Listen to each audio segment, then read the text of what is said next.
کے لیے وہ جو پرچہ آپ پڑھتے ہیں تو نظر آتا ہے کہ یہ پرچہ ایک مذاق ہے، اور وہ سب کو نظر آ رہا تھا یہ بات جب عدالت میں ہوئی تھی.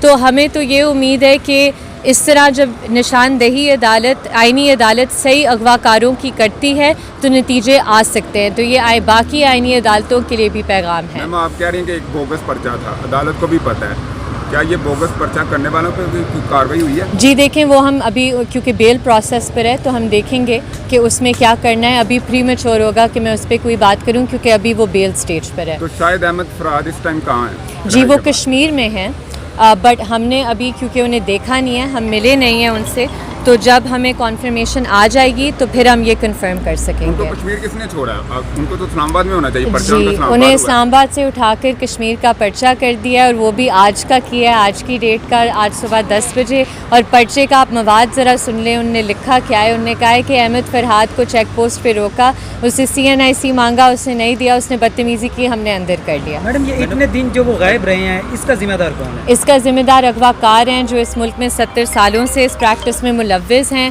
اور جن کا احتساب نہیں ہوا. اور بات سمپل سی ہے، دیکھیں اب تو وہ پرچہ لے آئے ہیں، لیکن ان 15 دنوں کا حساب کوئی نہیں دے سکتا، اور کوئی فیملی پر جو اذیت گزری ہے اور جو گزر رہی ہے اس کا تو کوئی ازالہ نہیں ہو سکتا. جو واٹس ایپ نمبر سے رابطہ کیا گیا ان کی بیگم کے ساتھ، وہ سارا معاملہ اب کیا کورٹ کیسے دیکھے گا؟ یہ ساری چیزیں، یہ تو ساری چیزیں کورٹ کے ریکارڈ پر آ چکی ہے، کورٹ کے آرڈرز میں موجود ہے. تو ہمیں تو امید یہی ہے کہ پریسیڈنٹ ایک سیٹ ہو چکا ہے، اور انہی آرڈرز کو انشاءاللہ، کیونکہ یہی بات آج عدالت نے بھی کی کہ گائیڈ لائنز فریم ہونے تھے، تو اب اس کیس میں نہیں تو شاید کوئی اور ٹیسٹ کیس بنے. میڈم یہ بتائیے گا، اگر اتنا چھوٹا ایشو تھا تو پھر اتنے دن عدالت میں پیش کیوں نہیں کیا جاتا رہا؟ کیوں اتنی لمبی پروسیسنگ ہوئی اور آج پھر ان کو ایک دم باضابطہ کروا؟ دیکھیں مجھے تو یہی لگتا ہے کہ جو شخص اندر ہوتا ہے اگر وہ ڈیل کرنے کے لیے تیار نہ ہو تو پھر اس پر پریشر ڈالا جاتا ہے کہ آپ نے ویڈیو بنانی ہے، آپ نے ایفیڈیوٹ کوئی سائن کرنا ہے، اور جب وہ نہیں مانتا تو پھر یہ ایک لاسٹ آپشن رہ جاتی ہے. آپ کیا سمجھتے ہیں جو آج فیصلہ ہے اس کا مستقبل میں بھی کوئی اثر ہوگا؟